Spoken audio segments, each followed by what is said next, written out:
what is the best way to organize paper trails and piles of paper on your desk?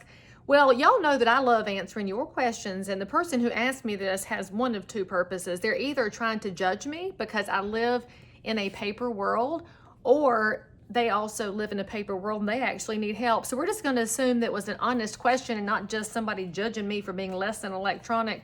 But when you think about it, a paper life can get really, really messy simply because almost all the paper that lands on your desk is some form of white copier paper. In real estate, you're going to have a mix of MLS sheets, tax cards, and septic maps, and everything looks the same, which means when you start to go thumbing through, lick your finger old style and start poking around looking for something, your phone's going to ring. You'll be on page 43, and then you're going to flip this paper over and start to write notes down, and then the phone's going to end, and you're going to turn it back over and keep going, and suddenly you don't have any idea where you wrote down that note. And frankly, this is why salespeople, for as long as sales has been going on, have lost business, because they wrote it down in a place where they could not find it.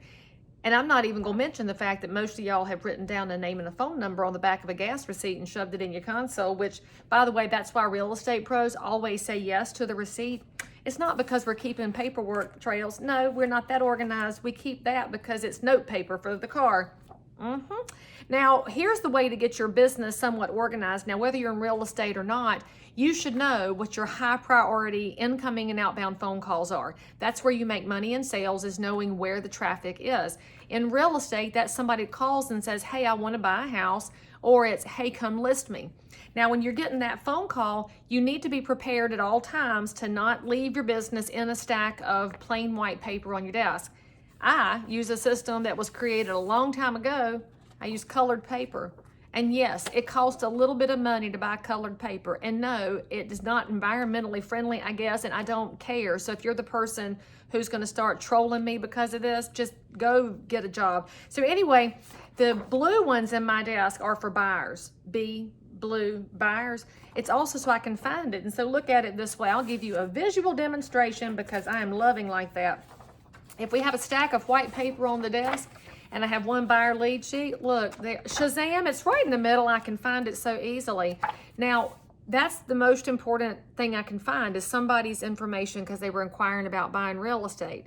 This is about loss of business if you don't keep up with it. But more than that, you might be the person that they trusted the most when they called. And so if you lose their name and phone number and don't call them back, you're actually deteriorating that trust factor in you as a professional. That's how big of a deal it is to be able to keep up with people. Now, the other color you'll see frequently on my desk is yellow. What is yellow for? Come list me calls. Somebody wants to sell a property. Why are they yellow? So I can find them. Let's do the same demonstration here. I know that y'all are enjoying the visuals here. So we'll just stick it in the middle of the white paper again, and what? Look, you can still see it. You can find it because the person who's calling to sell a property is trying to unlock that equity to do something else with it. Whether they're a baby boomer that's downsizing because they're tired of keeping up with a bigger house, the kids are gone, or it's somebody who's owned an investment property and they would like to do a 1031 and roll it up, or it's somebody who's lost their job and the house is too much and they need to get that mortgage off the books. There's lots of reasons people sell. And so when we lose their information, it looks like we don't care about their best outcome. I mean, honestly, it sounds kind of crazy, but there's a big psychological disaster that happens when salespeople don't follow up with their potential customers. And I'm as guilty of it as anybody. I have lost names and phone numbers. I have forgotten things in my medium age, and I'm always trying to do better. This is one of the ways that I try to do better all the time.